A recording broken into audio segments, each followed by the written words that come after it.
እናንተስ ያንን ነገር መክፈል ትችላላችሁ? አንችልም። ጥሩ እኔ ያሳርቃችኋለሁ ብሎ በመስቀሉ ደም ምንን ፈጠረ?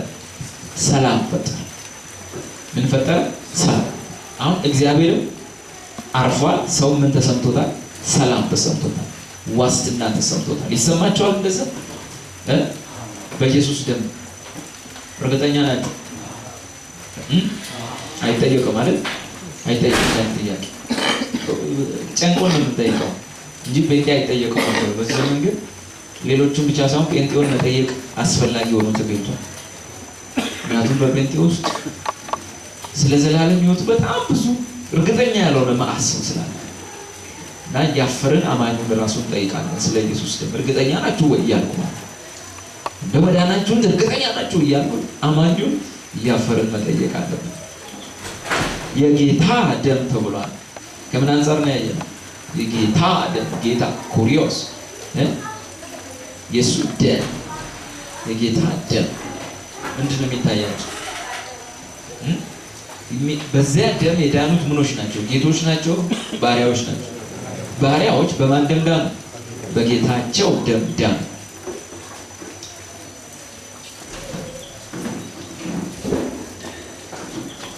ወደ ቤት የምትሄዱ ልጆች ወደ ቤት ሄዱ ቶሎ ንሳና። እሺ ሌላው ንጹህ ደም ተብሏል። ማቴዎስ 27:4 ላይ ኢኖሰንት ማለት ያለ ኃጢአቱ የሞተ እንዴ ፒውር ደም አይደለም። ፒውር ማለት ያቺስ ኩልል ያለ ንጹህ ማለት አይደል? ለዛ ማለት አይደል? ኢኖሰንት ብለድ በእኛ ያው ንጹህ ደም ነው፣ ሌላ ቋንቋ ስለሌለ ኢኖሰንት ብለድ እያንገታችሁ ይደክማችኋል። ይሄ የደሙ ስብ ነው። በሁለተኛ ደረጃ ዛሬ እንድናየው የምፈልገው ክፍል ማለት ነው ወደ ልጁ ወደ ኢየሱስ ክርስቶስ ደም እንግዲህ ተጠግተናል ቀርበናልና የልጁ ኢየሱስ ክርስቶስ ደም መከፈል ያለበት ለማን ነው? ለምሳሌ በደሙ ቤዛነትን አገኘ። ቤዛ ምን ማለት ነው? የግዕዝ ቃል ቤዛ ተቤዠ፣ ተቤዣቸው ማለት ቤዛ በእንግሊዝኛው ራንሰም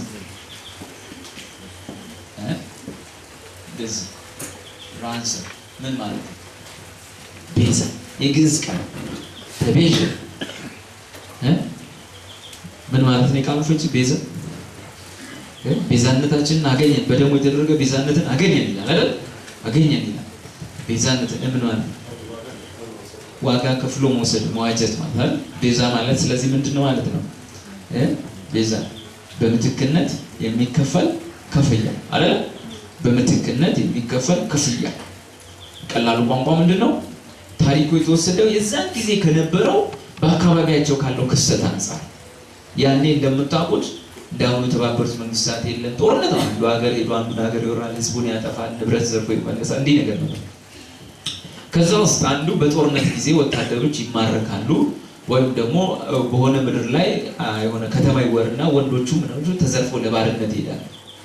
በሚሄዱበት ጊዜ ወላጆቻቸው ብር ካላቸው አቅም ካላቸው ወይም የሀገሩ ሰው ሀብት ካለው ያ ወቄት ወርቅ ይሰበሰብና ያንን ሰው ለመዋጀት ያንን ሰው ለመቤዠት ያ ወርቅ ይሄዳል እና ይለመናል።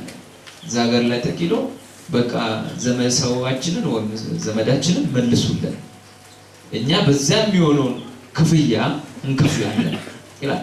በባርነት የገዛው ሰው ስንት ከፍሉኛላችሁ? ምናልባት 10 ወቄት ወርቅ ሲሉት ያንሰኛል ልጅ የኔ መሰለ ጡንቻ ያለው ባሪያ በ10 ወቄት ወርቅ አልመለስም ሊል ይችላል። በቃ ተብሎ ብዙ ዋጋ ይከፈልና አንድ ሰው ይለቀቃል። ወይም በዚህ በዘመናችን ላይ እንውሰድ፣ ብዙ ጊዜ ሶማሊያዎች ሰውን ኪድናፕ ያደርጋሉ አይደል? አፍጋኒስታን ውስጥ ታሊባን ኪድናፕ ካደረገ ሊያርድ ነው። ወደዚህ ወደ ሶማሌ ደግሞ ስትመጡ ኪድናፕ ያደርጋሉ። ለምን? ገንዘብ ጥያቄ። አንዲት እንግሊዛዊት፣ አንዲት ፈረንሳዊት፣ አንዲት ምናምን አይት ብቻ ኪድናፕ ያደርጋሉ። ወርዳታ ሲለግሱ ያገኙትን ወይ በመንገድ ላይ ኪድናፕ ያደርጉና ከመንግስት ጋር ድርድር ይገባሉ። ወይ ደግሞ መርከብ ታውቃላችሁ፣ ፓይሬትስ አሉና ጠላፊ መርከብ ኪድናፕ ያደርጋሉ። ፓይለቱን የመርከቡን እንትን ካፒቴን ምናምን ሁሉ ከቡና መሳሪያ በሬዲዮ ይደራደራል። አንድ ሰራዊት እንዲጠጋቸው አይፈቅድም። ሰራዊት ከተጠጋ እዚህ ካፒቴኑ ምን እንጨርሳለን ብሎ ኪድናፕ ያደርጉና በገንዘብ ይደራደራል። እና አንድ ጊዜ ለመርከቦች የሚጠይቁትን ክፍያ አይታችኋል። 20 ሚሊዮን 30 ሚሊዮን ዶላር በስማቸው በአካውንታቸው ወደ ሶማሌ ባንክ እንዲገባ ያደርጋሉ፣ ወደ ሆነ ሀገር ባንክ። አሁን በቅርብ ከአንድ ሳምንት በፊት ነው ወደዚህ አንዲት ፈረንሳይት አግተዋልና ይደራደራሉ። አንድ ሰው ያግቱና ይሄን ያህል ሚሊዮን ዶላር ይለቀቅልናል። ከዛ ለዛ ሰው ህይወቱ ከሚያልፍ ውጮቹ ለዜጋቸው የሚከፍሉት ብር ስላላቸው ደራደሩና ስንት ነው ተደራረሩ ምን ብለው በቃ ለዛ ሰው 2 ሚሊዮን ዶላር 3 ሚሊዮን ዶላር ይከፈልና ሰውየው ነፃ ይወጣል። ኦኬ አሁን ራንሰም ማለት ያ አንደኛ ጢሞቴዎስ 2:5 ላይ ታውቃላችሁ አይደለ? አንድ እግዚአብሔር አለና በሰውና በእግዚአብሔር መካከል ያለው መካከለኛ እንዳለ እርሱም ሰው ነው፣ ክርስቶስ ኢየሱስ ነው ይላል። እርሱ ለሁሉ ራሱን ቤዛ ሰጠ። እርሱ ለሁሉ ራሱን ምን አድርጎ ሰጠ? ቤዛ አድርጎ ሰጠና ልቀቋቸዋል። ጥሩ። አሁን መጀመሪያ ግን ስለ ቤዛነት ስናወራ የኢየሱስ ክርስቶስ ደም ነው ቤዛ ሆኖ የተከፈለው፣ ብር ሆኖ የተከፈለው፣ ወቄት ወርቅ ሆኖ የተከፈለው የኢየሱስ ደም እንጂ ጴጥሮስ ምን አለ? የተዋጃችሁት በሚያልፍ ነገር ከአባቶቻችሁ ወይም ከቤተሰቦቻችሁ በወረሳችሁት ከከንቱ ኑሯችሁ። ይሄ ከንቱ ኑሮ ማለት በወርቁ ብሩ ምናምን አሁን ያለን ኑሮ ቤት ምናምን ከንቱ ኑሮ ይባላል። በከንቱ ኑሮ ከከንቱ ኑሯችሁ በወርቅ ወይም በብር ወይ እንዲህ ባለ ነገር ሲያውን አንደኛ ጴጥሮስ ምዕራፍ 1 ቁጥር 18 ከአባቶቻችሁ ከወረሳችሁት ከከንቱ ኑሯችሁ። ከአባት ቤት ይወረሳል፣ መኪና ይወረሳል፣ ብር ይወረሳል፣ ምናምን ይወረስ ይሆናል አይደለ? ወይም ከወላጅ ማለት የሆነ ነገር ይወረሳል። እና ያለን ብዙ ጊዜ እንደዚህ ወጣ አብት ያ ሁሉ ምን ይባላል? ይሄ ያለን ነገር ሁሉ ከንቱ ኑሮ ይባላል። አሁን ቤት በሰራ መኪና በገዛ ለጊዜው ነው የምኖርበት። ስለዚህ መጽሐፉ ወርሽም ይሁን አግኝቼ ያገኘሁት ኑሮ ከንቱ ኑሮ ይባላል። በከንቱ ኑሯቸው በሚያልፍ ነገር። ለምንድን ነው ከንቱ ኑሮ ያለው? ስለሚያልፍ። በብር ወይም ሲልቨር ማለት ነው። ብር የኢትዮጵያ ብር አይደለም፣ ሲልቨር ወይም በወርቅ ሳይሆን ነውርና እድፍ እንደሌለው እንደ በግ ደም በክቡር የክርስቶስ ደም እንደተዋጃችሁ ታውቃላችሁ። አሁን ቤዛ የሚከፈለው ክፍያ ነው። ቤዛነታችንን ማግኘት ማለት ምን ማለት ነው? የሚከፈለውን ክፍያ አግኝተናል፣ ተከፍሎልናል። ከዛ ስንወጣ ደግሞ ተቤዥቶናል ወይንም በሌላ ቋንቋ ተዋጅተናል እንላለን። ሪዲምድ ተደርገናል፣ ተገዝተን ነፃ ወጥተናል፣ ሪዲምድ ተደርገናል ይባላል። አሁን የኢየሱስ ክርስቶስ ደም ለማን ነው የሚከፈለው? ለማን ነው የሚከፈለው? ቤዛነቱ ወይም የኢየሱስ ክርስቶስ ደም አስፈላጊነቱ ቁጥር 1 ለማን ነው? ቁጥር 2 ለማን ነው? ቁጥር 3 ለማን ነው? መጀመሪያ ነው ደሙ አስፈላጊነቱ ለማን ነው? ቁጥር 1 ወይም ለማን ነው የሚቀርበው? መጀመሪያ አቤት ለእግዚአብሔር። ሌላስ? አቤት ደሙ አስፈላጊነቱ ለማን በሶስት አቅጣጫ ለሶስት አቅጣጫውም ለሶስት ነገሮች ለሶስት ማንነቶች ነው ደግሞ ይቀር። አሁን ስለ ኢየሱስ ደም ስናጠና ከሶስት አቅጣጫ ነው ጥቅሙን የምናጠና። መጀመሪያ ሰውን ኃጢአተኛ ነው ብሎ ያለው ሰይጣን ነው እግዚአብሔር ማለት ነው። ሰይጣን ራሱ ኃጢአተኛ ሰውን እንዲህ ነው ሊል የሚችልበት ብቃት የለም። በኃጢአት የተበደለው ሰይጣን ነው እግዚአብሔር አቤት። አንተ ኃጢአት ስትሰራ ሰይጣን ይበደላል አይበደልም? ስለዚህ ደም ከኃጢአት ጋር ነው። የኃጢአት መፍትሄ ስትጠበስ ስለሆነ ከኃጢአት አንፃር ሁሉ ጊዜ ስናስብ ደሙን የምናሰላው ከማን ጋር ነው? ቁጥር 1 ከእግዚአብሔር ጋር። ብዙ ጊዜ ስለ ኢየሱስ ደም ሲወራ የምናስበው ነገር አለ። በሰይጣን እስር ቤት ነበርን አይደል? ብዙ ጊዜ እሱን ምሳሌ በኋላ ማውራላችሁ። በሰይጣን እስር ቤት ውስጥ ነበርን። ግን ሰይጣን አሳሪ ነው ታሳሪ ነው? አቤት ራሱ እስረኛ ነው። ራሱ እኮ ፍርድ የሚጠብቀው።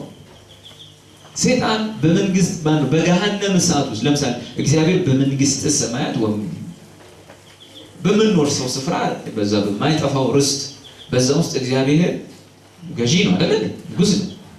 ሰይጣን ደግሞ በገሃነም ውስጥ ገዢ ነው አይደል? በጥልቅ ውስጥ ንጉስ ነው አይደል? ሰይጣን ገዢ ነው አይደል? በገሃነም ውስጥ እግዚአብሔር ምክንያቱም ብዙ ሰዎች እግዚአብሔርና ሰይጣንን ግራና ቀኝ ኮምፔር እያደረጉ ስለሚያወሩ ኖ እግዚአብሔርና ሰይጣን አይፎካከሩም። ባይዘወይ እግዚአብሔርና ሰይጣን ተዋግተው አያውቁም። እግዚአብሔር ክርስቲያን ጋር ተዋግተው አያውቅም። አንድም ቀን ተዋግተው አያውቅም በጭራሽ። ከተዋጋ ምንድነው ማለት ነው? እኔና እሱ እንዋጋው ምንድነው? ለምንድን ነው? ወይ ኃይላችን እኩል ነው ወይ ቢያንስ ይቀራረባል አይደል? ቢያንስ ወይንም ምን ይሆናል? ይቀራረባል ወይ ደግሞ እኩል ነው። ስለዚህ ጦርነት ውስጥ እንገባለን አሸናፊ እንዲለይ። ጦርነት ሁሉ ጊዜ የሚፈጸመው ለምንድን ነው? አንደኛው ወገን አሸናፊ ነው ሊወጣ አሸናፊ እንዲለይ። እግዚአብሔርና ሰይጣን ጦርነት ገጥመው ያውቃሉ? መጽሐፉ እንኳን የሚለው ሰይጣንም ከመላእክቱ ጋር ተዋጋ ነው የሚለው። ከእግዚአብሔር ጋር ተዋጋ ከመላእክቱ ጋር ተዋጋ ነው። ብዙ ሰዎች ሰይጣን ከእርኩሳን መናፍስትን ከቅዱሳን መላእክቶች ጋር ነው እንጂ የምናነጻጽረው ከእግዚአብሔር ጋር አይደለም። ነውር ነው፣ አይወዳደርም ነው። እግዚአብሔርና ሰይጣን ተዋጉ። ልክ አንዳንድ ሰዎች ሰይጣን በቀጥታ እግዚአብሔርን እየተቀናቀን እንዳለ ያስባል። በጣም ኃይለኛ ፋይት ላይ ከእግዚአብሔር ጋር ተገጠመ። እግዚአብሔርም እሱን ለማጥፋት እየተጋደለ እንደዚህ አይነት አምላክ በሰማይ በምድር ነው። እግዚአብሔር ከማንም ፍጥረት ጋር ተዋግቶ አያውቅም። ለምሳሌ አሁን በመጨረሻው ዘመን ሰይጣን ሐሰተኛው ክርስቶስ ሐሰተኛው ነቢይ የዓለምን ነገስታት በክርስቶስ ላይ ያሰልፋሉ አይደል? ኢየሱስ ደግሞ በነጭ ፈረስ ላይ ሆኖ ሊዋጋ ይወጣል። ከዛ ይዋጋል አይዋጋም? ወርዶ ይከሳከሳሉ አይከሳከሱ? አርማጌዶን ላይ ከማለት የዓለም ነገስታት የመካከለኛው ምስራቅ የአውሮፓ ጦር ምናምን እንዳለ አሁን የአውሮፓ ህብረት የምንለው የደቡብ ጦር የአፍሪካ ህብረት ጦር ማለት ነው። ከዛ ከሩቅ ምስራቅ ቻይና፣ ህንድ ሁለቱን ወንዞች አቋርጠው የሚመጡ ምናምን አለ። የሰሜን እስራኤል ላይ ይከማቻሉ። እኛ ከተነጠቅን ከ7 ዓመት በኋላ በዛኛው ስፍራ ላይ ይከማቻሉ። ከማን ጋር ይዋጉ?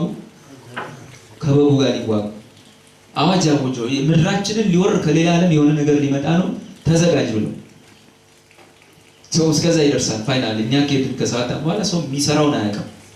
አሁን ሰው የሚሰራው የሚያውቀው ቸርች ስላለች ቸርች ብትነጠቅ ሰው የሚያስበው ነው የሚሰራው ነገር ኮንፊውዝድ ነው። ናይ ሁሉ ያለው ጦር ያሰል ሚሳኤል ጣቢያ ያለው ሚሳኤሉን አቁሞ እንትን ያለው እንትኑን አቁሞ መርከበኛው ርቁን አቁሞ ነው እንግዲህ እንትሚላል። ከዛ ኢየሱስም በነጭ ፈረስ ላይ ሆኖ ታዩታላችሁ። የነገስታት ንጉስ የጌቶች ጌታ በልብሱ ላይ ደም ተረጭቶ ፍርድ ማለት ነው። ሰዎች እንዲበቀል በቀል ተሞልቶ ይመጣል። ከዛ በኋላ ጦርነቱ ተጀመረ። አበቃ ነው ያለው ስናተካ ሁለቱም ታዩ። አርማጌዶንም ላይ ሰው ሰፍሯል። ኢየሱስም ሰማይ ላይ ታየ። ሰማይ ተከፍቶ በነጭ ፈረስ ላይ ተቀምጦ ጌታ ታየ። ግን ጦርነቱ ተጀመረ አልተጀመረ? ምንድን ነው? አለቀ። ሰውና እግዚአብሔር ሲዋጉ ጦርነት አይጀመርም። ምንድን ነው የሚሆነው?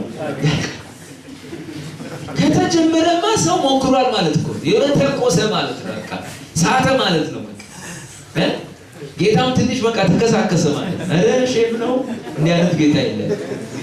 አይዋቁም። እግዚአብሔርና ሰው ምን አይሉ አይዋቁም። እግዚአብሔርና አጋንንት አይዋቁም። እግዚአብሔርና ሉሲፈር ምን አይሉ አይዋቁም። ጭራሽ እኮ የሚለው አጋንንት እግዚአብሔር አንድ እንደሆነ ያውቃሉ። ቀጥሎስ ይንቀጠቀጡማል። ምን መሆኑን በማወቃቸው ብቻ አንድ ነው ብለው ይንቀጠቀጣሉ። እንኳን ጦር ሜዳ ሊገቡ የሚዋጉት የእግዚአብሔር ወደ ሆነው ፍጥረት ዓለም መጥተው ከማን ጋር የሚዋጉት? ከፍጥረት። ኦኬ። ስለዚህ ዲ ሰዎች በተነጻጻሪ እግዚአብሔርና ሰይጣንን ያስቀምጣል። እግዚአብሔር በዚህኛው ዓለም ላይ ንጉስ በአዲሱ ሰማይና ምድር፣ ሰይጣን ደግሞ በገሃነም ንጉስ። የሚስሉትንም ምስል ስናይ ገሃነም ላይ ዙፋኑን ዘርግቶ ባለ 3 ጦር ሹካ የሚመስል እንጨት ይዞ ቀንዱን እንዲያሽሎ ጭራውን ወደዛ አድርጎ ቆሞ ሰዎቹን እንዲህ ያስገባ እሳት ውስጥ እየዘቀዘቀ ሲያወጣ ነው ወይ? መጀመሪያ ያ የቅጣት ስፍራ ለሰው ነው ለሱ የተዘጋጀ? ለሰይጣንና ለመላእክቶቹ ነው የተዘጋጀው። ምን እንዲሆን? እንዲዘንጡበት፣ መንግስታቸው እንዲሆን ነው፣ እንዲሰቃዩበት። ይሰቃያሉ። ሰይጣን የሚፈራው አሁን እንኳን እንስሰብ ከሰማ እዚያ ካለ ኦምኒ ፕሬዘንስ አይደለም ልበሉ። ሉሲፈር አሁን እዚህ ላይ ኖር ይችላል፣ ለስብሰባ ሌላ ቦታ አይሰማም። ምክንያቱም ብዙ ሰዎች ይኑር እዚህ ሌላ ሀገር ላይ ኑር በምን ታውቃላችሁ? ምክንያቱም ሁሉ ቦታ ይገኛል። ሉሲፈር ማለት በአንተ አካልና መጠን ቆን ትንሽ ካንተ ቢገዝፍ ነው መጠን እና በአንድ ቦታ የሚገኝ ፈረንጅ አራዳ ካለ እዚህ የለም፣ አይሰማም። ብዙዎች እንዲያስ አጋንንት የሰው ልብ የሚያውቁ የሚናገሩ አንዳንድ ጊዜ እንደሆነ በጣም ሲሰብኩም ሰምተናል። አየ በአማርኛ ስትጸልይ አጋንንት ይሰማሉ። አሜን ነው። ሰይጣን በማይሰማው ቋንቋ እንጸልያለን። ሬሻ ባላዱና ቢሰማስ አንደኛ እዚህ ቦታ ላይ ኖር ይችላል። ሰይጣን ኦምኒ ፕሬዘንስ አይደለም። ማን ብቻ ነው ኦምኒ ፕሬዘንስ? እግዚአብሔር ብቻ ነው። እሺ ቢሰማስ በአማርኛ ምን ያመጣል? አይ ይከለክላል፣ ይዘጋል። ሸም ነው። የቱ ጋር መጥቶ ነው? እኔ የት ነኝ ያለሁት? መጀመሪያ አይ ሕዝቅኤል እኮ መሬት ነው። ሕዝቅኤል መሬት ነው፣ እግዚአብሔር ሌላ ቦታ ወይም በሰውኛ ቋንቋ ማለት እንጂ እግዚአብሔር እዛም ጋር ነበር በሰው ቋንቋ። በክብር አንጻር ግን ሕዝቅኤል ምድር፣ እግዚአብሔር ሰማይ። ያኔ በአዲስ ኪዳን ያ አይደለም። በአዲስ ኪዳን እግዚአብሔር ባለበት አማኙ አለ። ይሰማል አይደል? ወይም በሌላ ቋንቋ አማኝ የት ነው ያለው ሲባል አይ አሁን የት ላይ ተቀመጥኩ ሲባል ሰው ምንድነው ያው ችግሩ ወንበር አሁን ትንጮች ወንበር ላይ ስለዚህ መጽሐፍ ቅዱስ 24 ሰዓት በአመት 365 ቀን ምሽትና ቀን አልጋም ላይ ይተኛ፣ ዱካም ላይ ይቀመጥ፣ ምንም ያክል የስንት መቶ ሺህ ብር ላይ ሶፋ ላይ ይተኛ፣ የውሃ አልጋ ላይ ይተኛ፣ አማኝ ተቀምጣል ነው በአብቀኝ ተቀምጣል። አሜን አሜን። ስለዚህ ከአብቀኝ ከተቀመጥኩ በእኔና በእግዚአብሔር ማለት ሰይጣን መጥቶ ቁጭ ይላል። ያ ቦታ ይፈቀዳል? አይፈቀድም። በሰማይም ስፍራ አልተገኘላቸውም ተብሎ ተፈጥሯል። አልተፈጠሩም። አሜን። ራእይ 12 በሰማይም ስፍራ አልተገኘላቸውምና ሰይጣንና መላእክቱ ተጣሉ ይላል። ሰይጣን በሰማይ በእግዚአብሔር መገኘት ቦታ ላይ በእግዚአብሔር መገኛ በእግዚአብሔር ፕሬዘንቴሽን ላይ መገኘት ላይ ሰይጣን ምን የለም። የእግዚአብሔር ህልውና ላይ ወይም የእግዚአብሔር ሀልወት ላይ ሰይጣን ሊገኝ አይችልም። አማኝ ግን በእግዚአብሔር ሀልወት አጠገብ ነው ያለው። እግዚአብሔር በአማኙ ዘንድ ነው፣ አማኙ በእግዚአብሔር ዘንድ ነው። በሁለቱ መካከል ሊገባ የሚችል ምንም የክፋትም የደግም ኃይል የለም። ማንኛውም ልዩ ፍጥረት መላእክትም ቢሆኑ መሀል ላይ መግባት አይችልም። ስለዚህ ለእግዚአብሔር የሆነ ቦታ ቁጭ ብሎ እኔ የሆነ ቦታ አይደለም ያለው። እግዚአብሔር በእኔ ውስጥ ነው ያለው፣ እኔ በእግዚአብሔር ውስጥ ነኝ ያለው ተጽፏል። ቃሌ የሚሰማው አባቴ ይወደዋል፣ እኔና አባቴ እንመጣለን፣ በእርሱም ዘንድ እንኖራለን፣ መኖሪያ እናደርጋለን። በእርሱ ዘንድ ምን እናደርጋለን? መኖሪያ። ከሰውየው ጋር አብረን እንኖራለን። ቀጥሎ ደግሞ አማኙ ደግሞ ህይወታችሁ በእግዚአብሔር ዘንድ በክርስቶስ ኢየሱስ ምን ሆናል? ተሰውሯል። አሁን የምትኖሩት እናንተ አይደላችሁ፣ እግዚአብሔር ውስጥ ነው ህይወታችን ያለው። ወይም በሌላ ቋንቋ አባቶ እናንተ አንድ እንደሆነ እነሱም ከኛ ጋር አንድ እንዲሆኑ የሰጠኝን ክብር ምን አድርጌያቸዋል? ሰጥቻቸዋለሁ። እግዚአብሔር ይመስገን። ስለዚህ አሁን እግዚአብሔር አባባ ብለው ሰይጣን መሀል ላይ ገብቶ አይደናቀፍ ቦታ ይፈቀድለታል? በመጀመሪያ በቀኝ የመምጣት አይፈቀድለትም። በእኔና በመካከል የመግባት ችሎታ አለው የለም? ያውቃል። ሰው ዝም ብለን መጮህ ከፈለግን እንጮህ። በተረፈ ግን እግዚአብሔርን አታርቁብን። ጠላት መሀል ላይ እንደሚገባ ሕዝቅኤል ብላችሁ ብሉይ አትጥቀሱልን። አዲሱን ለምን አትጠቅሱ? ከአዲስ ወደ ብሉይ ነው የሚኬደው፣ ከብሉይ ወደ አዲስ አይመጣም። ብሉይ ኪዳን ያ አዲስ ኪዳን ፍጹም ሊሆን አይችልም። ለዚህ ነው አዲስ ኪዳን ብቻውን ይታተማል፣ ፍጹም ነው።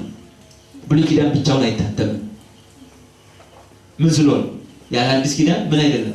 ፍጹም አይደለም፣ ጎዶሎ። አዲስ ኪዳን ግን ብቻውን ሙሉ ነው። አዲስ ኪዳን ያዛል አብዛኛው ይሄ አዲስ ኪዳን አሁን እሺ፣ ይሄን አዲስ ኪዳን በመያዝ ነውር ነው አይደለም? አይደለም። ጎዶሎ መጽሐፍ አንጠልጥለህ ትዞራለህ ልል ይችላል? አልችልም። ኖ ጎዶሎ ኪዳን አይደለም ያስከው። ብሉይ ኪዳን ግን ብቻውን ይዞ አንድ ወንድም ቢመጣ አስቸርች የለም እንጂ አልታተመም እንጂ ቢኖርስ ብሉይን ይዞ ቢመጣ ሰው ይጠቀማል አይጠቀም? ምን ያደርግልናል? እስቲ አሁን ብሉይን ብቻ ይዘን መምጣት ብንጀምር ጥቅም አለ? እሺ ልንገራችሁ በግልጽ ጋር አዲስ ኪዳን ግን ይዘው የመጡ ልጆች ጉዳት አለባቸው የለባቸው? ብሉይ የአዲስ ፍጹም መሆን አይችልም፣ ፊደል ብቻ ይሆናል። አዲስ ግን መንፈስ ነው፣ መንፈስ ህይወትም ነው አይደለም? ኢየሱስ ያለው እኔ ነገርኳችሁ ቃል መንፈስ ነው፣ ቀጥሎስ ህይወት ነው። ለዚህ ነው ብሉይ ኪዳን ብቻውን የማይታተም፣ አዲስ ኪዳን ብቻውን የሚታተም። ብሉይ ኪዳን የአዲስ ኪዳን ማጠናከሪያ ነው፣ አዲስ ኪዳን የብሉይ ኪዳን መፈጸሚያ። ወደዚህ ልመልሳችሁ፣ ስለ ደም ነው እያጠናን ያለነውና መጽሐፍ ቅዱስ ውስጥ እንዳልገባ እና በኃጢአት ጉዳይ መጀመሪያው ተበዳይ እግዚአብሔር ነው፣ ሰይጣን አይደለም። ሰይጣን እግዚአብሔር የልጁን ደም ለሰይጣን አልከፈለውም። ለማን አልከፈለ? ለሰይጣን አልከፈለውም። ለምን? ሰይጣን የኃጢአት ደሞዝ ሞት ነው ብሎ ሰይጣን ፈርዷል። ሰይጣን ኃጢአት በኃጢአት ቢሆን ዓለም ደስታው የኃጢአት ደሞዙ ሞት ነው ብሎ በእርሱ ዘንድ ኃጢአት በሞት መቀጣት እንዳለበት የፈረደው ሰይጣን ነው እግዚአብሔር። ስለዚህ ህይወቱ እንዲያልፍ ወይም በኃጢአት ጉዳይ ህይወት እንዲያልፍ የበየነው ማን ነው? እግዚአብሔር ነውና የሚቀርበው ያ ህይወት ለማን ነው? አቤት ለእግዚአብሔር ነው። እግዚአብሔር ቅዱስ የሆነውን ደም ሰይጣንን እንትን ብሎ ሰይጣን በቃ እሺ ልቀቅልኝ፣ በቃ ይኸው የልጄን ደም የሚያክል እንካ እና እባክህ ልቀቅልኝ ብሎ ነው እንዴ? አይደለም። ወይ በሌላ ቋንቋ ብዙ ጊዜ አውርተናል። እግዚአብሔር ያዳነን ከገሃነም ነው ከራሱ ነው። ገሃነም ለኛ ነው እንዲዘጋጀው ለማን? ለሰይጣንና ለመላእክት። እግዚአብሔር ለሰው ልጅ ገሃነምን አልፈጠረም። ለሰይጣንና የሚሄዱበት ሲያጡ ነው እንግዲህ የት ልላካችሁ? ከኔ ጋር መሆን ያለው ሁለት ዓለም ነው። እግዚአብሔር ያለበት ዓለምና አጋንንቶች የተዘጋጀላቸው መንፈሳዊ በጣም ስፍራና የእግዚአብሔር መንፈሳዊ የበረከት ወይም የደስታ ዓለም ነው ያለው። ሁለት ወደ እኔ እንዳልቀበላችሁ ከነ ኃጢአታችሁ አላችሁ ልጅ የወሰደላችሁን አላምነ ብላችሁ ከነ ተሸከማችሁታል። የት ልላካችሁ? ለእናንተ ብዬ ሌላ ዓለም አልፈጥርም። ያለው ሁለት መንፈሳዊ ዓለም እንግዲህ ለሰይጣንና ለመላእክቱ ወደ ተዘጋጀው የእሳት ባህር ሂዱ ምን አደርጋለሁ ተብሎ ይላካል እንጂ እግዚአብሔር ያንን ለሰው አላዘጋጀው። ለሰው ያዘጋጀው ኢየሱስ ያዘጋጀው ያ። አሁን እንመለስ።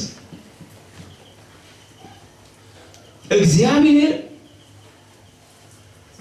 ገሃነምን ለሰይጣን አዘጋጅቷል ብለናል። አጋንንቶች ገሃነምን ይወዱታል አይወዱትም? አቤት በቃ ምናምን ሰው የጠለፉት ዘመናን የአንድ ታሪክ ከሊት እግዚአብሔር ጌታን ሄዳ ለመነችው ከሊት የኛ ሀገር ሴት የምትከበር ጌታ ለምን ሰይጣንን ይቀርትለው? ሂጅና ለምኙ እሺ ካለሽ ይቀርለዋል። ዛዋሃ እናታችን ቅድስት ከሊት ሄደችና ሉሲፈር አየር ማነው በእነሱ እንትና ሳጥና ቁጭ ብሎ ሲሆን ላይ ገሃነም ላይ ማለት ዙፋኑን ዘርግቶ ቁጭ እባክህን አላስታርቅ ውጣ አለችው። እሱም በቅንድቡ ጠልፎ ከተተ።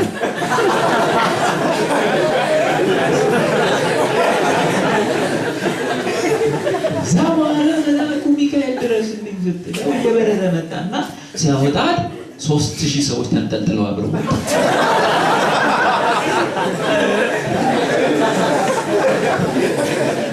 ይሄ ኢየሱስ ጌታ ነው ይባላል። ተረቴ ለምስ አሁን በዳቦ አፍሱ ጢሞቴዎስ ላይ የአሮጊቶችን ሴቶች ጨዋታ ከሚመስል ተረት ራቅ፣ እግዚአብሔርን ለመምሰል ምንም የማይጠቅም የአሮጊቶች ሴቶች አያ ድንቡሎ ነበር ጦጢትና አንበሶ ነበር ከሚል ይለያል አይደል? እና ምን አድርገው ነው የሳሉት? በዛኛው ዓለም ላይ ገዢ ነው በጭራሽ የጨለማው ዓለም ገዢ እንጂ የገሃነም ገዢ አይደለም። ጨለማው ዓለም ማለት እግዚአብሔርን የሚጠላው ይሄ ዓለም በሽታ፣ ድንቁርና፣ ምናምን ክፋት ሁሉ የዛ ምንጭ ማለት ነው እንጂ ገሃነም አይደለም። ገሃነም የሱ የቅጣት ስፍራ ነው። ገና ኢየሱስ ምድር ላይ ሲመጣ ሲያዩት ለምን ተንቀጠቀጡ? ጌታ ሆይ ለምን መጣ? ጊዜያችን ሳይደርስ ልታሰቃየን መጣ ብለው ወደ ጥልቁ እንዳይልካቸው ለመኑት። ባክ ወደ ምን አትላክ? ወደ ጥልቁ። ያን ቦታ ምን ያደርጉታል? ይፈሩታል። እንደማይቀርላቸው ግን ያውቃሉ። ራእይ መጽሐፍ ላይ ቸርች ስትነጠቅ 3 ዓመት ተኩል በኋላ አንድ ቃል ታነባላችሁ። ሰይጣንም ጥቂት ጊዜ እንደቀረው አውቆ ይላል። ምን ጊዜ? ባለችው 3 ዓመት ተኩል ዓለምን ያተራምሳል። ምን ጊዜ እንዳለችው ሲያውቅ ሁኔታዎችን ሁሉ ሲያይ ያቀንደ አሁን ራሱ የተሰበክ እዚያ የለም እንጂ ካለ ወይም የሱ ወዳጆች ይንቀጠቀጣሉ። ይሄን ነገር መስማት አይወዱም። በጣም ነው የማይወዱት። በጣም እና እንዳይልካቸው ለመኑት። ጊዜያቸውም ስላልደረሰ አላካቸው። አዝኖላቸው ነው ወይስ ስላልደረሰ? አልደረሰም ጊዜያቸው እንጂ አዝኖላቸው አይደል። ከዛ በኋላ የዛ አካባቢ ሰው ከጌርጌሴኖን ምድር ወደዛ የሰፈረው ህዝብ በሙሉ በእንስሳ ፍቅር የተጠመደ ህዝብ ስለሆነ ከእግዚአብሔር ፍቅር ይልቅ በእንስሳ ፍቅር የተጠመደ እንስሳቸው ሲገቡ ብሎ ላካቸው። እየተጣደፉ ገቡ። ሰዎቹ መጡ። ጌታ ሆይ ብሎ የጸለዩ ጸሎት እንዲደገም እደግ የአካባቢ ሰው እንዳለ ሰብስቦ መጣ።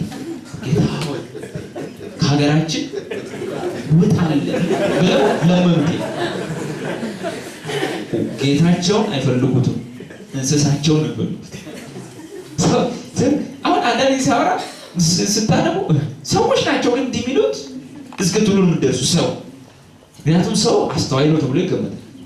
የተሻለውን የሚያውቅ ነው ተብሎ ይገመታል። የሚጠቅመውን ያውቃል ተብሎ ይገመታል። አንዳንዴ ሰዎች ናቸው ያደረጉት እስክትሉ ድረስ ወይስ ህፃናት ልጆች ተሰብስበው እስክትሉ ግን ትልልቅ ሰው ሆነ የሀገር ሽማግሌ ተወክሎ ምናምን በሹመኛ ምናምን መጥተው ከበው ጥያቄ ያቀረቡለት ምንድን ነው የፈለጋቸው? እባክህ ሀገራችንን ለቀን ውጣልን አሉና ለመኑት ይላል። ይህን ይመስላል። ወደዚህኛው ስንመለስ ተበዳዩ እግዚአብሔር ከሆነ ደሙ በመጀመሪያ የሚቀርበው ለማን? እግዚአብሔር እንጂ ሰይጣን ራሱ የተያያዘ ነው እና በቃ ለሰይጣን የልጁን ደም ከፍሎ እባክህ ልቀቀው ነው ማለት አይደለም። ቤዛነት ስንበር ግን ነው በሰይጣን እግዚአብሔር ጋር ተጣልተን ከሰይጣን ጋር ወዳጅ ሆነን ሰይጣን በራሱ አገዛዝ ይገዛል ነበር። ሰይጣን ወዳጆቹን የሚገዛበት አገዛዝ ነው። በማጠናገር፣ በካልቾ በመምታት፣ በመግደል፣ በማረድ፣ በመዋሸት ማንኛውም ክፉ ነገር በማምጣት በበሽታ፣ በድህነት፣ በማሳበድ አጋንንቶች እንጆ ያደርጋል። እዚህ ቆይሶ እንዴት ነው ቆይሶ በምድር ላይ ሲልስ ምን ይመስላል ምናምን ብለው የሰውየው አካል ውስጥ ይገቡና ፌስታል ምናምን ለቅመው ጨርቅ እዚህ ላይ ምናምን ወረቀት ሰጥተው ምናምን እንዴት ማን ነው ሄደው? ሰውየው አይደለም። ማን ነው ሄደው? ሰውየው ውስጥ የገባው ጋር ነው። በሰውየው ውስጥ ሆኖ የዚህን ዓለም ህይወት ኢንጆይ ያደርጋል። ምክንያቱም መንፈስ ነው። ፌስታል መያዝ አይችልም። ያለው አማራጭ ምን ውስጥ መግባት? ቆሻሻ ነገር ስለሚወድ መንፈስ ነው። ያንን ማቴሪያል የሆነ ቆሻሻ ውስጥ ራሱን መግለጥ አይችልም። ያለው አማራጭ ቦዲ መልበስ። የሰው ቦዲ ውስጥ ገብቶ ሰውየው አቅም ያንኩ ሲሰራ እንጂ ሰው ያንን ማንኛውም ሰው ፌስታል መልቀም ቆሻሻ መሰብሰብ አይወድ። ማንኛውም ሰውየው ወዶ አይደለም፣ በውስጡ ያለው ነው ያንን የሚያደርገው። ማለት እንደዚህ በቃ ክፉና ምቀኛ ናቸው በሰው ልጅ ላይ በዛ ሁኔታ ይገለጣሉ። ስለዚህ ለነሱ የቀረበ አይደለም።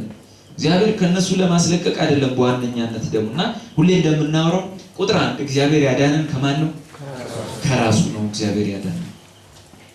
ምክንያቱም በኃጢአት ምክንያት ፍርድ የፈረደብን ሰይጣን ነው እግዚአብሔር። ስለዚህ ለካሳው መከፈል ያለበት ለማን?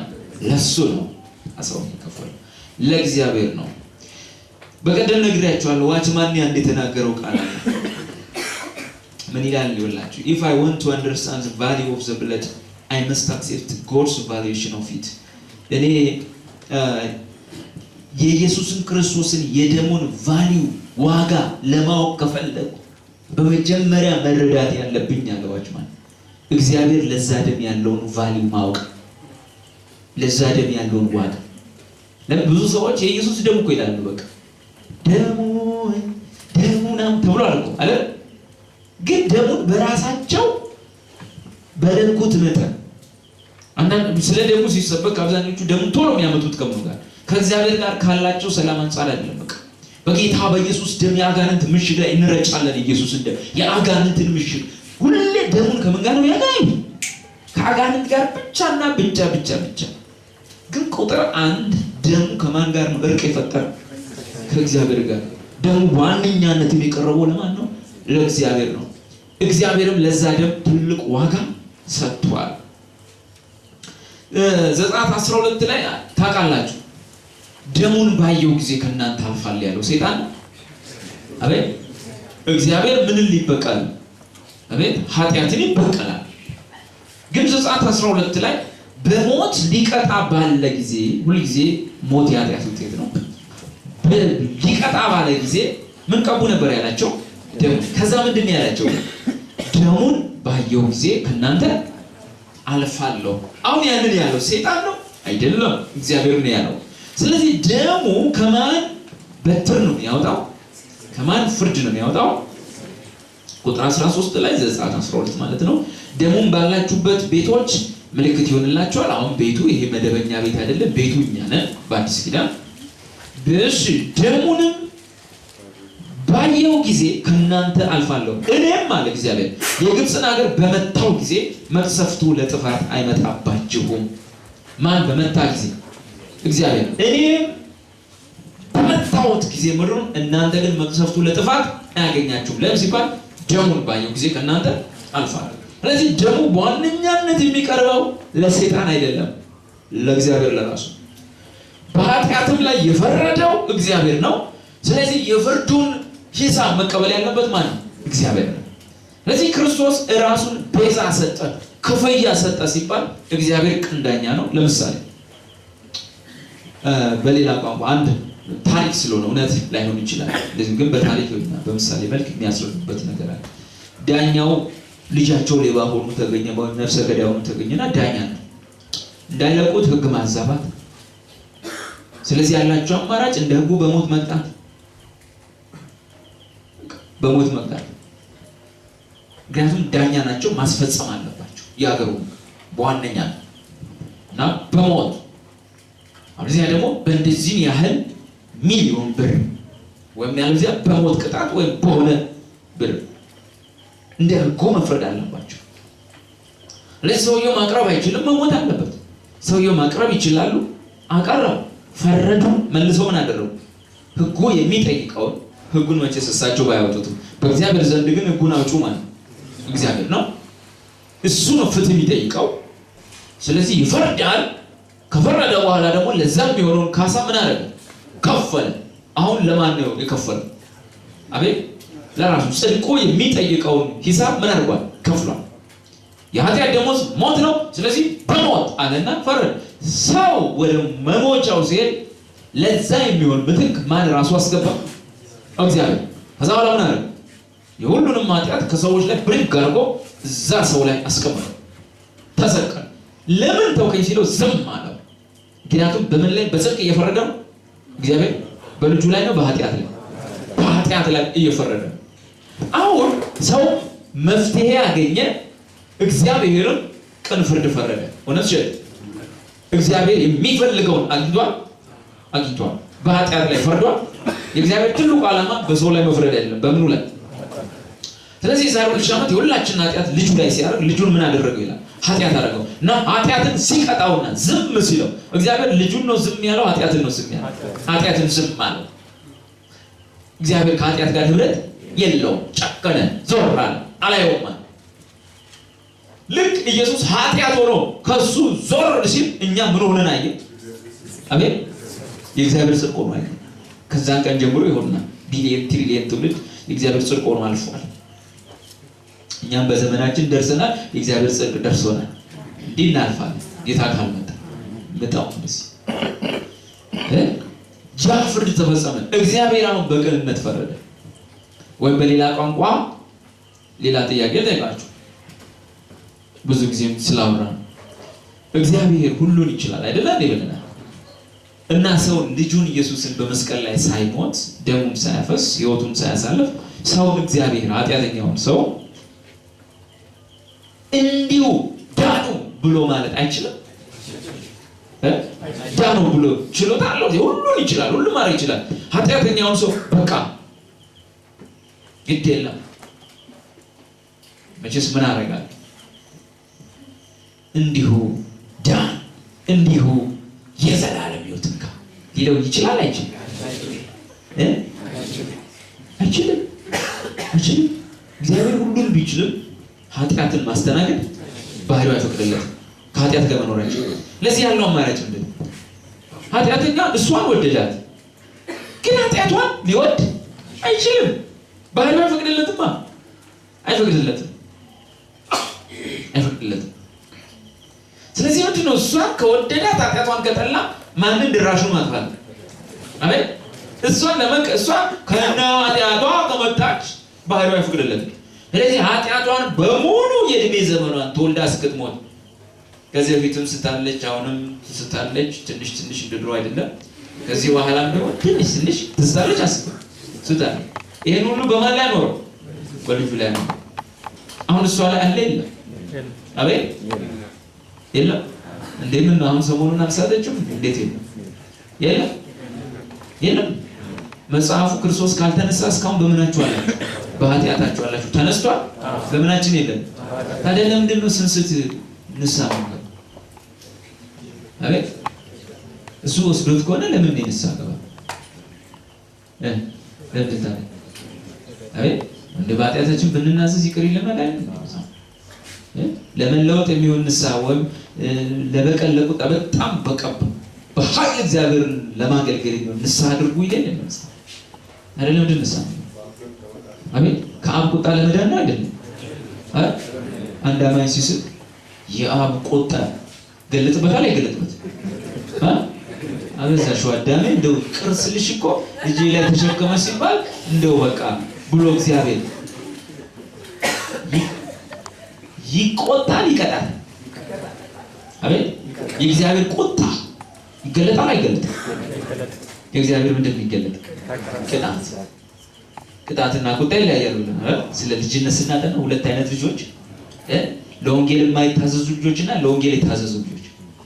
የእግዚአብሔር ቁጣ በማን ላይ ይገለጣል? the wrath of God ለወንጌል በማይታዘዙ የዚህ ዓለም ልጆች በአየር ላይ ባለው አለቃ ፈቃድ እንዲማሩ በእነሱ ላይ ይገለጣል።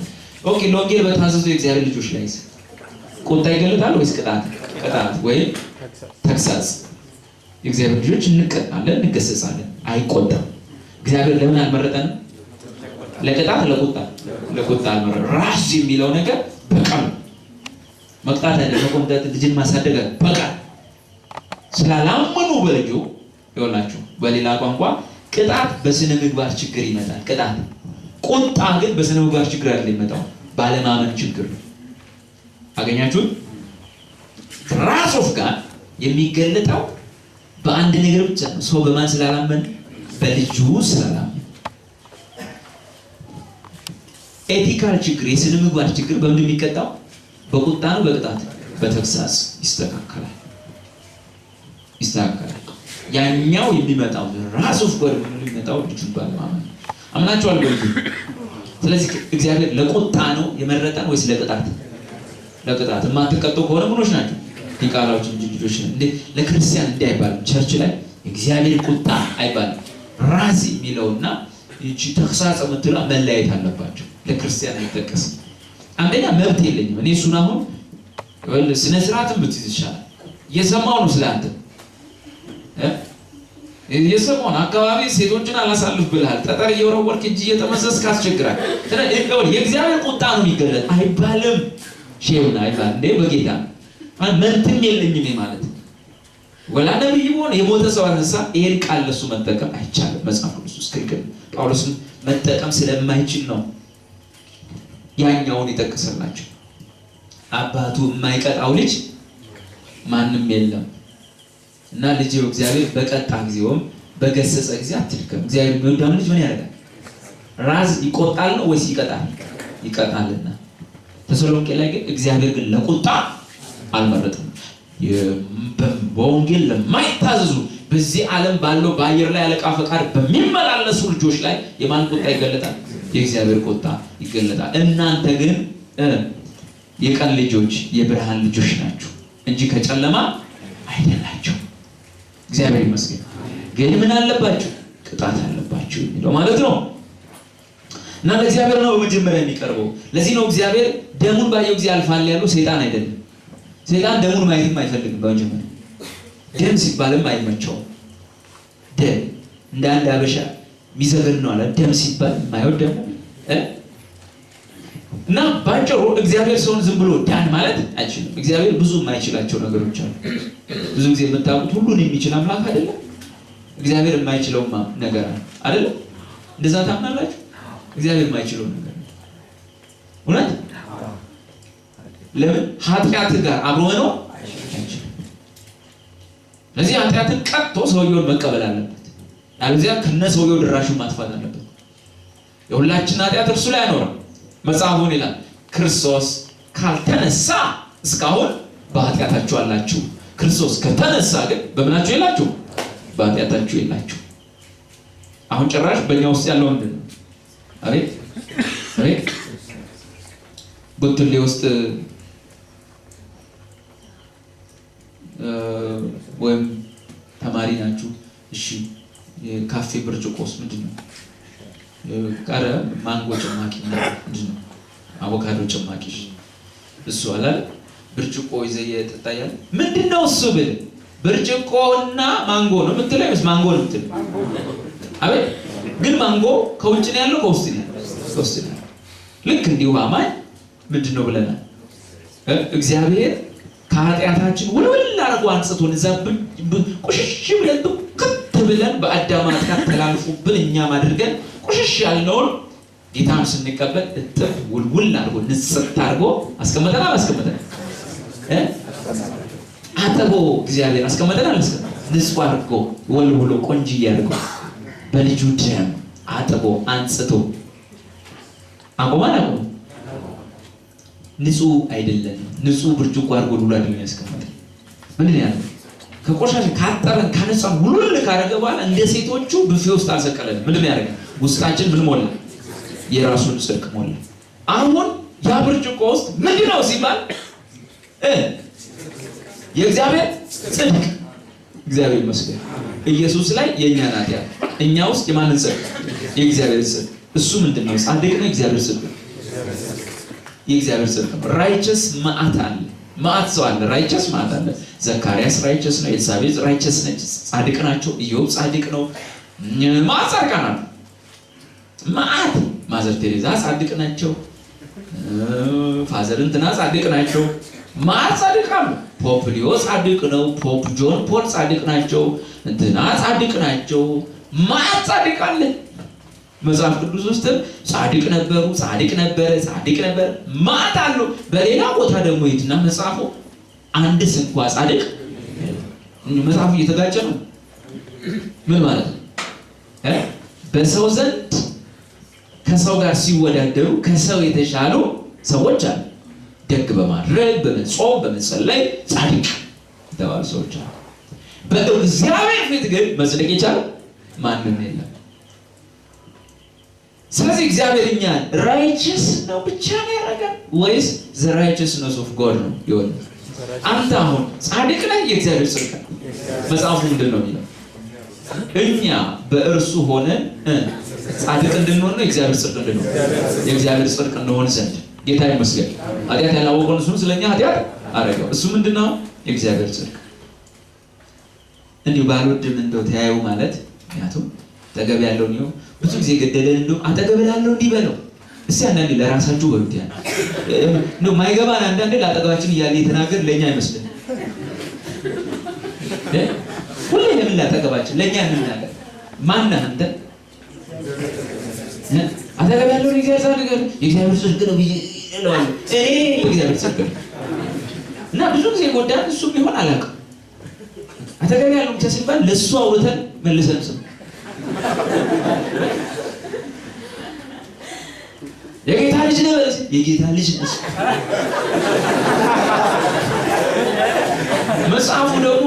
ስለዚህ ተናገርኩ እንጂ ተናገርኩልህ አምኖ ስለዚህ ምን ነው ተናገር ጻድቅ ነኝ እኔ እግዚአብሔር ጽድቅ ነኝ እኔ እግዚአብሔር ልጅ እግዚአብሔር አባቴ ነው ወርሰዋለሁ ርስቱ ሁሉ የኔ ነው ከእግዚአብሔር ርስት የሚቀርብኝ ምንም የለም እኔ ከመለኮት ባህሪ ምንድን ነኝ ተካፋይ እንዲህ ስላለበድን ነው ወደ ሌላው ያላከ ስለሆነ የሆነ ቸርች እንትን ጀጆ ይመጡ አምላክ ነን አሉ ምንድነው እንደ ኢየሱስ ብንሆን ጎዳ አይደለም ወይ ምን ሊሉ ፈልገው እስቲ ቋጣራልኝ በደንብ ብለን መረመራል ምን ሊሉ ነው የፈለጉት አንዳንዴ ትንሽ ቁራጭ ነገር ይዘ እንትን አለመድማ በእኛ ላይ ማወጅ አለመር ያ ችግር አለ የማን ጽድቅ ነው የእግዚአብሔር ጽድቅ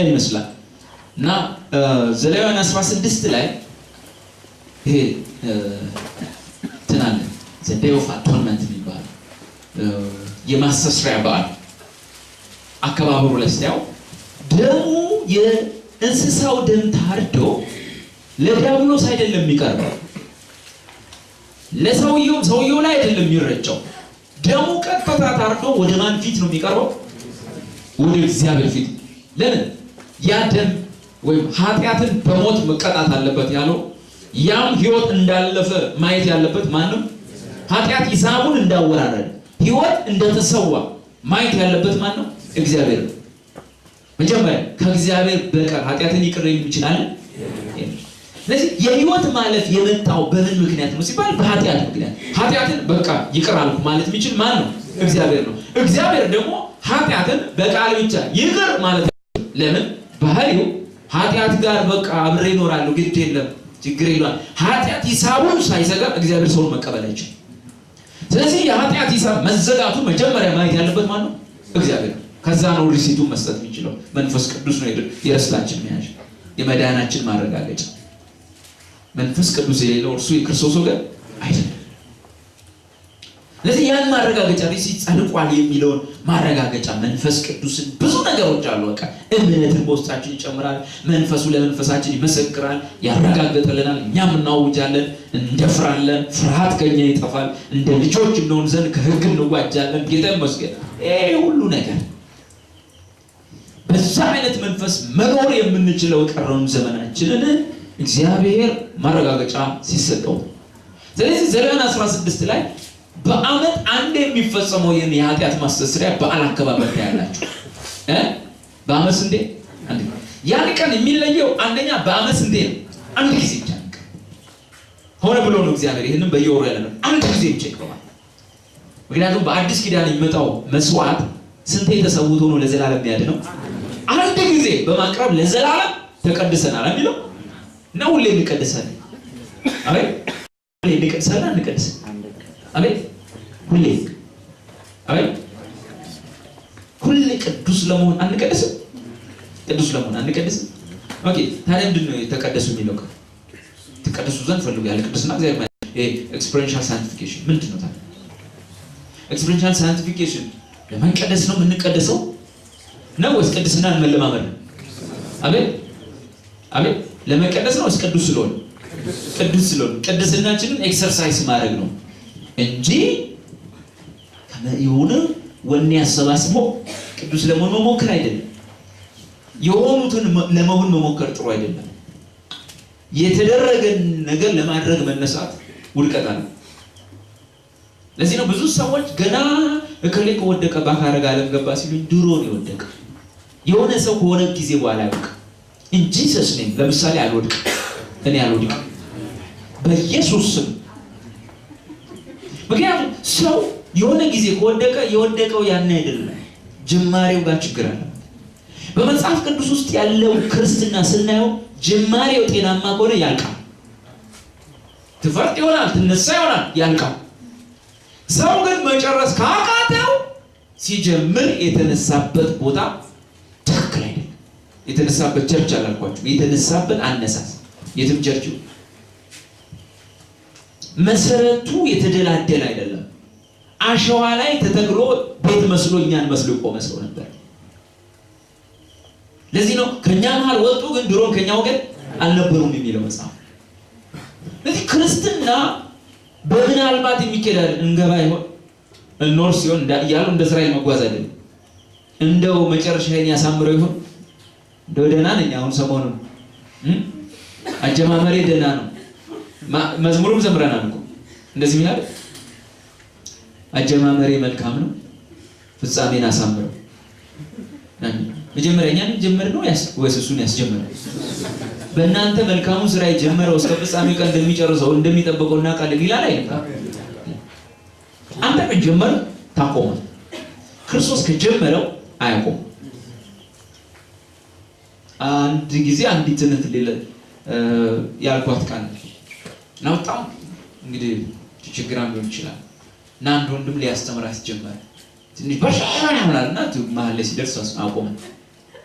ከዛ በኋላ አሁንም እንደዛ መሰላት ኖ ይኸውልሽ እኛ ካስጀመርንሽ እናቋርጣለን፣ ጌታ ካስጀመርሽ ግን ትጨርሻለሽ። ሁልጊዜ የሆነ ነገር የሚቆመው ማን ሲጀምር? ሰው በወኔ ሲጀምር። ምን ችግር የለውም ረፍሽ ባጋላ ባዙና ማስ ምን ችግር አለው? ሃሌሉያ ጌታ ነው በቃ ምናምን ብሎ ያስጀምራል። ሰው በሞራል ሲጀምር ያቆማል። በእግዚአብሔር መንፈስ እግዚአብሔር ጀምር ሲል ከጀመር ያልቃል። እግዚአብሔር እኔ ነኝ እያደረገ እኔ አለሁበት ይህ የኔ ነው ካለ ያልቃል። ሰው ለዚህ ነው ብዙ ሰው ዘመዱ አስጀምሮት የሆነ ነገር ያቆማል እና ሰው ላይ እንትን ይላል። ጌታ እንዳስጀመረና ዘመድ እንዳስጀመረ ለይተወቅ። ጌታ ነው ያስጀመረ ወይስ የሆነ መንፈሳዊ ወንድም በሞራል ላይ ጀመረ? በሞራል ከጀመረ ያቆማል ሞራሉ ሲያበቃ። ጌታ ግን ካስጀመረ አንድ ነገር ያልቃል። ክርስትናም እንዲሁ። ስለዚህ ምን አለ ጴጥሮስ? በእናንተ ለሚያድፍ ነገር ለሚጠፋ ርስት አይደለም እንደዚህ ከዛ ምን አለ? ለማይጠፋ ርስት በሰማይ ያለ ምናምን ዳግመኛ ወለደ ጌታችን ይህም ርስት በእግዚአብሔር ኃይል ለተጠበቃችሁ ለእናንተ በሰማይ ቀርቶላችኋል። በማን ኃይል ለተጠበቃችሁ? በእግዚአብሔር ኃይል ለተጠበቃችሁ። በእናንተ መልካሙን ስራ የጀመረው እግዚአብሔር እስከ ፍጻሜው ቀን እንደሚጨርሰው እንደሚጠብቀው አምናለሁ ተብሎ ተጽፏል። ዘላለም ያለውን ቃል የፈለኩት ከምን አንፃር ነው? አንደኛ የሚያቀርበው ማን ነው? የዛን ቀን መስዋዕቱ ካህናቶች አይደሉም። ማን ነው የሚያቀርበው? ሊቀ ካህናቱ። ሁለተኛው ደግሞ አንደኛ ሊቀ ካህናቱ ነው። ካህናቶቹ ያን ቀን ያቀርቡ ዋናው ሊቀ ካህናት። ሁለተኛ በአመት አንድ ጊዜ ያኔ በቀረበው መስዋዕት አመት ሙሉ ዘና ብለው ይኖራሉ እነሱ። ሶስተኛ ደግሞ ውጭ መጋረጃው ላይ ረጭም። የት ነው ይዞት የሚገባው? ውስጠኛው መጋረጃው ያኔ ድፍን ነው። እንዲህ መሐሉ ስንጥቅ አይደለም። የዛኔ መጋረጃው ከዳር እስከ ዳር ወጥ ነውና ካህኑ የሚገባው በዛ ጎን በኩል ነው። ለበሉ በኢየሱስ ክርስቶስ እስኪሞት ድረስ ሙሴ እኔ ገርመኝ ነበር ዘጸአት ላይ ስራው ሲለው ድፍን ያለ መጋረጃ ከላይ እስከዚህኛው ድረስ ድፍን ያለ ወጥ 20 ሜትር ድፍን ያለ ቲክነሱ 7 ሳንቲሜትር። እንደዛ አይነት መጋረጃ በዓለም ታሪክ ከዚህ ፊትም የለም አሁንም አይኖርም። ምንጣፍ ሊወፍር ይችላል። መጋረጃ ግን 7 ሳንቲም የሚወፍር መጋረጃ የቤተ መቅደሱ መጋረጃ። ያ ምን ያሳያል አለ ጳውሎስ? ወደ እግዚአብሔር የሚቀርብበት መንገድ ዝግ እንደነበር ያሳያል። ሲሪየስ ነው እግዚአብሔር በኃጢአት አንጻር ዝግ ነበር። ከዛ በኋላ መንገዱን መርቆ ከፈተው። አውቆ ዘግቶ እግዚአብሔር ገመዱን እዛ ጋር ጨርቁን ወጥሮ እኔና እናንተ ማን ምናምን ብሎ ዕብራውያን መጽሐፍ ላይ ምን ይላል? እንግዲህ በመረቀልን መቼ ነው የተመረቀው? መንገድ ሲመረቅ ሁሉ ጊዜ ጨርቅ ተበጥሶናል። ባልቻነታና መቀስ ነገር ቆርጦ ከዛ ላይ መንገዱ ስራ ይጀምራል። መኪኖች መሄድ ይጀምራሉ። ልክ ወደ እግዚአብሔር የነበረው መንገድ ዝግ ነበር አለ። ከዛ ኢየሱስ ታፋጣማ ሲል ያ ወፍራም መጋረጃ ታታታታታታታ ብሎ ተከፈተ። ምን አድርጎ ከፈተው? መርቆ ከፈተው። አሁን ትችላለህ። እየተንጋጋ ምድረ ጴንጤ ሰፈር ነገረኛው አሽሙረኛው ያለ ሀሜተኛው አባ እናንቱ ደግሞ ስሜቱን እያዳመጠ እኔ ግን እንጃልኝ ይላል። ስሜቱን እያዳመጠ ደግሞ ይመጣልታል። አንድ ሁሉ ካተ እንዲች እየተቆነ ወደ እግዚአብሔር አይገባም አሜን ይለዋል። ናይ ይሆናል። ደስ የሚለኝ ቃል ሊቀ ካህናቱ ያንን እንደሚዞ ወደ ውስጠኛው በዛ በኩል ይገባና በእግዚአብሔር ማደሪያው የመገናኛው ድንኳን ውስጥ ባለው የስሬት መክደኛው በታቦቱ የስሬት መክደኛ ላይ እስቲ መክደኛ ነው። መክደኛ ነው እንደሚያገለግል መክደኛ አቤት የሆነ ነገር ለመደበቅ ለመሸፈን ነው። በስርየት መክደኛው ላይ የሕዝቡን ኃጢአት ሁሉ ክድን አድርጎ በዛ ደም አማካይነት ማለት ረጭቶ 7 ጊዜ ይወጣል። ሕዝቡ እሰይ ይላሉ፣ እፎይ ይላሉ፣ ዓመት ሙሉ ተዘልለው ይኖራሉ ማለት ነው። ወደ አዲስ ኪዳን ሄድና ለእግዚአብሔር ከቀረበው ደም አንጻር የደሙን ሐሳብ ብቻ ከዕብራውያን መጽሐፍ ላይ እነዚህ ክፍሎች ይማያል። ዘሌዋውያን 16 ታሪክ ነው። ዕብራውያን መጽሐፍ ላይ ሌላም ቀን ደጋግመን እሱን ክፍል ማየታችን አይቀርም። የዛን ደም ጉዳይ አንደኛ ዕብራውያን ምዕራፍ 9 መጀመሪያ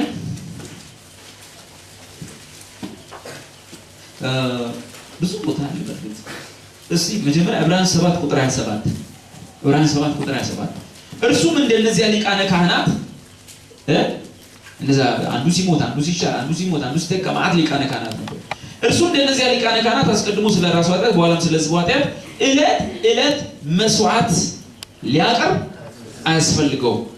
ኦኬ እኛ በደል ምን በድለው አሁን በአመት አንዴ ነው ዕለት ኦኬ መስዋዕት ውስጥ የሚቀርብ አቤት እኛ ምን ስታው ዕለት እሱ ግን ከኃጢአታችን የተነሳ ዕለት ስለምንበድል ዕለት መስዋዕት ሊያቀርብ አያስፈልገውም።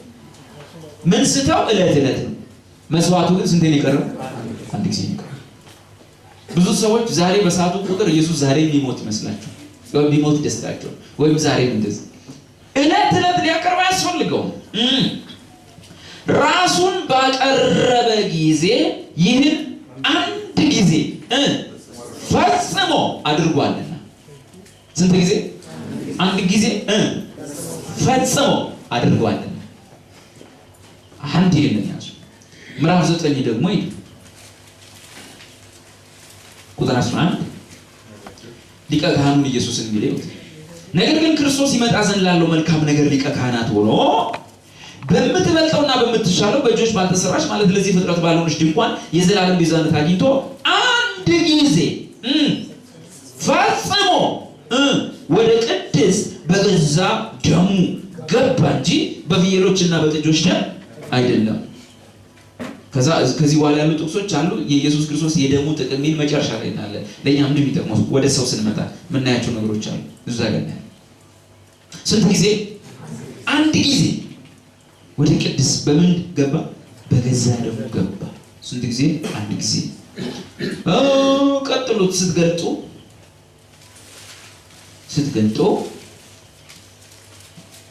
ቁጥር 25 ምዕራፍ 9 ቁጥር 25 ሊቀ ካህናትም በየዓመቱ የሌላውን ደም ይዞ ወደ ቅድስት እንደሚገባ ራሱን ብዙ ጊዜ ሊያቀርብ አልገባም።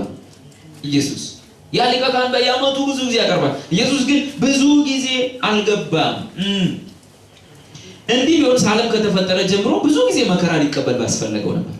እንደዛ ከሆነ ዛሬም መከራ መቀበል ያለበት ስንስት አሁንም መከራ፣ ኃጢአት ስንሰራ አሁንም መከራ፣ ኃጢአት ስንሰራ አሁንም መከራ መቀበል ባስፈለገው ነበር። አሁን ግን በዓለም ፍጻሜ ራሱን በመሰዋት ኃጢአትን ሊሽር አንድ ጊዜ ምን ሆኗል? ተገልጧል። ስንት ጊዜ? አንድ ጊዜ። ምዕራፍ 10 ቁጥር 14 ምዕራፍ 10 ቁጥር 10 በዚህም ፈቃድ የኢየሱስ ክርስቶስን ሥጋ አንድ ጊዜ ፈጽሞ በማቅረብ ምን ሆነናል? ተቀድሰናል። ቁጥር 11 ሊቀ ካህናት የድሮ ማለት ነው ሁሉ ዕለት እያገለገለ ኃጢአትን ሊያስወግዱ ከቶ የማይችሉት እነዚያ መስዋዕቶች ብዙ ጊዜ እያቀረበ ምን ሆኗል? ቆሟል። እቺን ቃል ያዙ። እርሱ ግን ስለ ኃጢአት አንድን መስዋዕት ለዘላለም አቅርቦ ወይም ፈጽሞ ማለት ነው ለዘላለም አቅርቦ በእግዚአብሔር ቀኝ ምን ሆነ? ተቀመጠ። የድሮ ግን ምን ሆኗል? ሁሌ እንደቆመ። ምክንያቱም ያቀርባል አይደል? አሁን ሰዎች ኃጢአተኛነት ይሰማቸዋል። አሁን በጊዜው ይመጣል ያቀርባል። ስለዚህ እግዚአብሔር መገናኛው ድንኳን ግቢ ውስጥ መዓት ነገር ሲያስቀምጥ ነሐስ መሰዊያ፣ የእንትን መሰዊያ፣ መታጠቢያ ምናምን ሲያንዱስ ካህናቶቹ ቀኑን ሙሉ ሲሰሩ ነው የሚውሉት። ይደክማቸዋል። እስቲ ቁጭ ይበሉ በሚል እዛ ጥግ ላይ ደግሞ መቀመጫ ስሯል እና በመገናኛው ድንኳን ግቢ ውስጥ መቀመጫ ይባል እና ካህኑ ሁሉ ጊዜ ተገትሮ ነው ይመጣሉ። ደም ይረጫል። ይመጣሉ። በቀደም ደም ረጭቶ ሄደው ሰው አሁንም ደግሞ ሌላ በግ ደም ይዞ ሲመጣ እንዴት ነው? አሁንም መጣ። እስቲ ረደም ልርጭልህ። አሁንም ያዳል፣ ይረጫል። ሰውየው ደግሞ ሄዶ ትንሽ ከአንድ 3 ሳምንት በኋላ ረባ እኔ እኮ ምንም ሰው መሆን አልቻልኩም። ይኸው ባለፈው በበደልኩት በደል ይኸው አሁንም ተገኝቻለሁ። አንባል እንግዲህ ተናዘዝና ረደው ነው ልርጭልህ ይላል። ያርዳዋል፣ ይረጭለታል። አሁንም ሁሉ ጊዜ ምን ሆኗል? ቆሟል። ኢየሱስ ግን አንድን መስዋዕት ለዘላለም አቅርቦ በአብ ቀኝ ምን ሆነ? ተቀመጠ። ምን አለ? ጨርሼላቸዋለሁ። ቢፈልጉ ይረፉ፣ ቢፈልጉ ይንቀሽቀሹ። እኔ ከመቁሌ ምን አድርጌያለሁ? ምን አድርጌያለሁ? እኔ ጨርሼ ብሎ ምን ሆነ? ተቀመጠ። መቆም ስራን አለመጨረስ ያሳያል። መቀመጥ ስራን ጨርሷል። ክርስቶስ ስለእናንተ ከዚህ በኋላ አይሰራም። ብታምኑ ባታምኑ ሰርቶ ጨርሶ ተፈጸመ ብሎ ሞቷል። ከዚህ በኋላ ክርስቶስ ከኃጢአታችሁ ጋር ዲል አያደርግም። እግዚአብሔር ከኃጢአታችሁ ጋር ዲል አያደርግም። እግዚአብሔር ኃጢአታችሁን በልጁ ላይ ያሳርፏል። ልጁ የኃጢአታችሁን ውጤት ወስዷል። ከኃጢአታችሁ ጋር እግዚአብሔር አሁን ድርድር አይቀመጥም። ሂሳቡ ተዘግቷል። ብትፈልግ እረፍ፣ ብትፈልግ አትረፍ። እንደዛኛው ደም ከቀባ በኋላ ሰላም እንዳጣው ልጅ ሁን። እኛ ደግሞ ደም ቀብተን ሰላም እንተኛለን።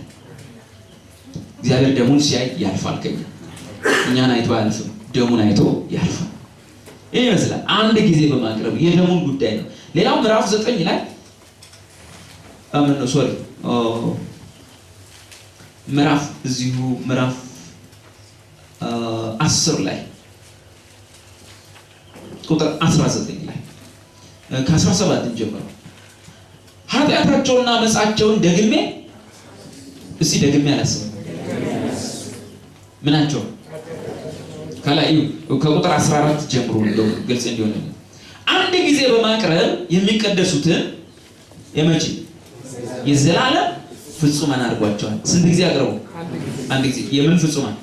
እነማን ናቸው እነዛ ሰዎች? ማርስ ላይ ነው ያሉት? የት ናቸው ያሉት? እዚህ ነን ያለነው። ኃጢአተኞቹ እኛ ነን። ማርስ ላይ ያለ ፍጥረት እኛ ነን። መስዋዕቱ የቀረበው ለመላእክት ነው ለአጋንንት ነው? ለእኛ እዚህ ግቢ ላለ ነው። እና ለእኛ ምን ይላል? አንድ ጊዜ በማቅረብ የቀደሳቸውን የዘላለም ምን አድርጓቸዋል? ፍጹማን አድርጓቸዋል። እና ፍጹም ናቸው፣ ፐርፌክት ናቸው። እቺ መታከል እንከን የለባችሁ። እረ ተው፣ ትዕቢት ነው ይሄ። በእግዚአብሔር ፊት የለብንም። በማን ፊት ነው ያለብን? ኦኬ፣ እሱን እንመጣበታለን። በሰዎች ፊት ይኖርብናል። መጥፎ የሚሆነው ሁለተኛው በእኛ ፊት ኃጢአት እንዳለብን ስናስብ ማለት ኃጢአት የሚያመጣውን ቅጣት ማሰብ ስንጀምር ማለት ነው። እግዚአብሔር ለመሰረቱ ኃጢአት ካለ መስራት ነው ያዳነ ወይስ ከኃጢአት ውጤት ነው ያዳነ? ከኃጢአት ውጤት ከሞቱ ነው ያዳነ። ኃጢአት ካለ መስራት የምንድነው በእግዚአብሔር ቃል ነው። ያመኑትን ቃሌን ስታውቁ አርነት ትወጣላችሁ። ምን ስታውቁ? ቃል ከምን አሉት? ከኃጢአት። ኃጢአት የሚያደርግ ሁሉ የኃጢአት ባሪያ ነው። ቃሌን ስታውቁ ግን አርነት ትወጣላችሁ። ስለዚህ ልጁ ኢየሱስ በቃሉ አማካኝነት ሰው ከምን ኃጢአት ያወጣል? ከምን ያወጣዋል? ከኃጢአት ልምምድ ያወጣዋል። ከጫቱ፣ ከሲጋራው፣ ከምኑ ከተለማመዱ የኃጢአት ልምምድ ያወጣዋል። ከቅጣቱ ግን የሚድነው በቃሉ በምናምን አይደለም። በማን ነው? በደሙ ነው። ደሙ በፈጸመልን ነገር በዛ አንጻር ከቅጣቱ አንጻር በደሙ የመጣልንን የኃጢአት ስርየት ተቀብለናል። ሚንስ ከፔናልቲው ከቅጣቱ ምን አድርገናል? አምልጠናል። አሁን በእግዚአብሔር ቃል በጸሎት በመንፈስ ቅዱስ ሙላትና በእግዚአብሔር ቃል ሙላት ከምን ነፃ ይወጣል ማለት ነው? ከልምምዱ ነፃ ይወጣል ማለት ነው። ከውጤቱስ በባይብል ጥናት ይወጣል አይወጣም? ከገሃነም በጸሎት ይወጣል አይወጣም? ከገሃነም በጾም ይወጣል አይወጣም? አቤት። ከገሃነም ኳየር በመሆን ይወጣል አይወጣም? አቤት። ኳየሩን ጸባይ ያሳምረን። አሁን ኳየሮች ያቀርቡልናል ሲባል በፊት ቅል እያለ የሚሄደው ሰው ተሰልፎ ነው።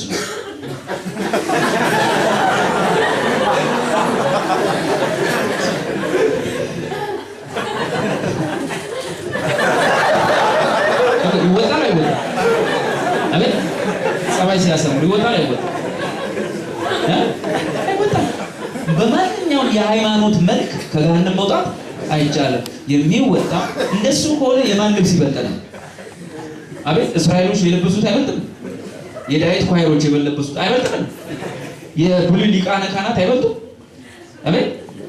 እኛ ጋር የሃይማኖት መሪ ተብሎ የሚወጣው ሰው ከሚለብሰው ልብስ እኛ እኮ እንትን ነው ቦብሊን ነው ቴትሮን ነው የሚለብሰው። እነሱ እኮ ወንድሜ በፍታ ከወርቅ ጋር ተገምዶ ነው የተፈተለላቸው ቀሚሳቸው። እነሱ አይበልጡንም? ከልብሱ ጫፍ ላይ እኮ እንደኛ እንትን አይደለም ያለው። እሱ ላይ የወርቅ ሮማን ተንጠልጥሎ ሮማን ቅርጽ በወርቅ ተሰርቶ ቀሚሱ ጫፍ ላይ ተንጠልጥሏል። ሲጋጭ እሱ ኢየሱስ ሰማይ ሄዶ መንፈስ ቅዱስን የላከበት ታሪክ ነው ያለው እና በአፍ ተቀባይነት ማለት ነው። ልክ እሷን ለብሶ ሊቀ ካህናቱ በዓመት አንድ ጊዜ ወደ ውስጥ ሲገባ ያ ቦታ በጣም የሚፈራ ቦታ ነው። የእግዚአብሔር መገኛ ቦታ ታቦቱ እዛ ውስጥ ሲገባ እዛ ውስጥ ህዝቡ ምኑን ነው እንትን የሚለው እዚህ ጋር ያሉት ካህናቶች ጆሮአቸውን ለግተው ይሰማሉ። ያ ድምጽ ካለ ኩሽ የሚል ካለ ሰላም ነው ማለት ነው። እግዚአብሔር ደሙን እየተቀበለ ነው ማለት ሀገር ሰላም። ያ ኩሽ የሚለው ሰውየው ሲንቀሳቀስ የሚሰማው ድምጽ ከጠፋ ምንድን ነው በቃ አለቀ። እግዚአብሔር ሊጀምር ነው ይባላል። ልክ ኢየሱስ ወደ ሰማይ ወጣ ወደ አባቱ ዘንድ የገዛ ደግሞ ይዞ ገባ። አባቱ ተቀብሎት ይሆን? ድምጹን በምንስ ነው? መንፈስ ቅዱስን በላከ ቀን እንደሚያናውጥ የአውሎ ነፋስ ድምጽ አሜንስ አብ ጌታን ተቀበለው። ጌታ ይመስገን።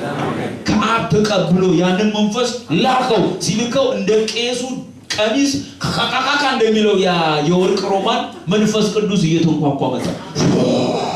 እንደሚነጥቅ የአውሎ ነፋስ ድምጽ ሰዎች ሁሉ ያን ድምጽ ሰምተው ምንድነው እዛ ሰፈር የሆነው ብለው ተሰበሰቡ። ሚስ ኢየሱስን አብ ተቀብሎት አሜን። ደሙን ይዞ ገብቷል። ተቀብሎት ዝም ብለህ እረፍ፣ አትስጋ። ገሃነም የሚባል አይታይ። ስትታመም ሲኦል የሚባል የሆነ ነገር አይታይ።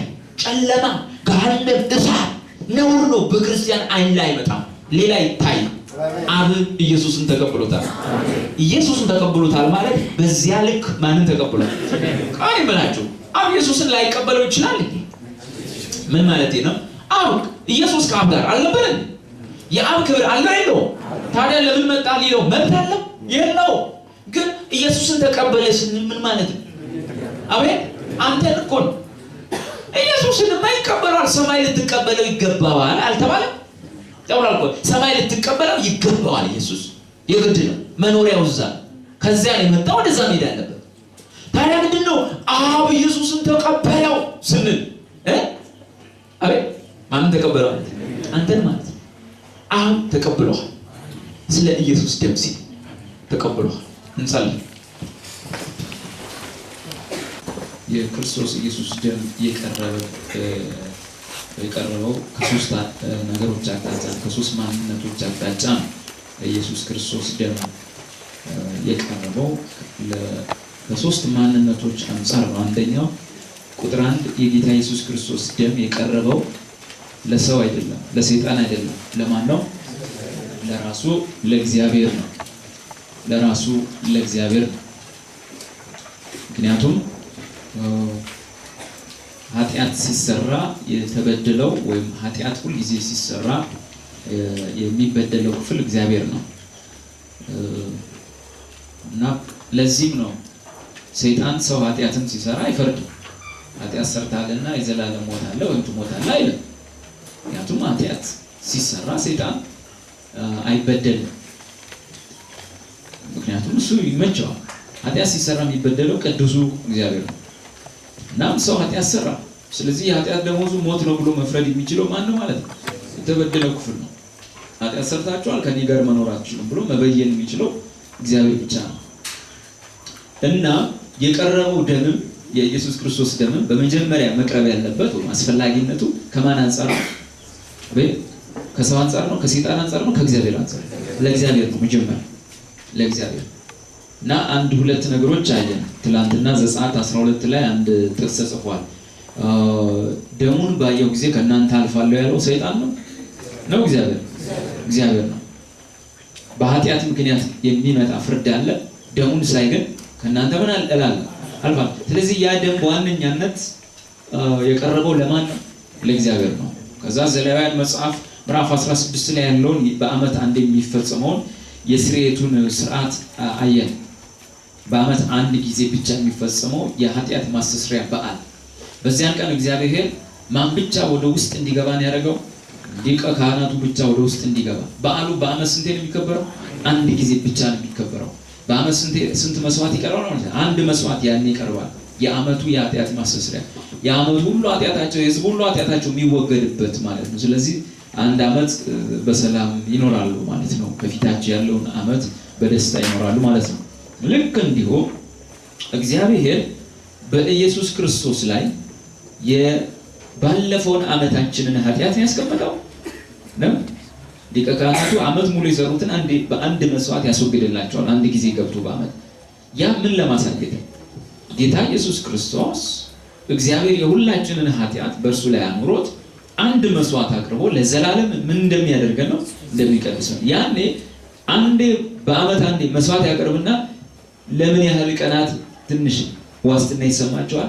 ለአንድ ዓመት ለ365 ቀን ትንሽ ዋስትና ይሰማቸዋልና ዓመቱ ቀኑ በቆጠረ ቁጥር በደለኛነትና ኃጢአተኛነት እየተሰማቸው ፍርድ እየተሰማቸው አንዳንዴ የእግዚአብሔርን ፍርድ እየተገለጠ ይቀጥላል። በኢየሱስ ክርስቶስ ስንመጣ ያቺ የአንድ ዓመት ሙሉ ኃጢአታቸው ተሰረየ ስንል በበጉ ማለት ነው አልተሰረየም።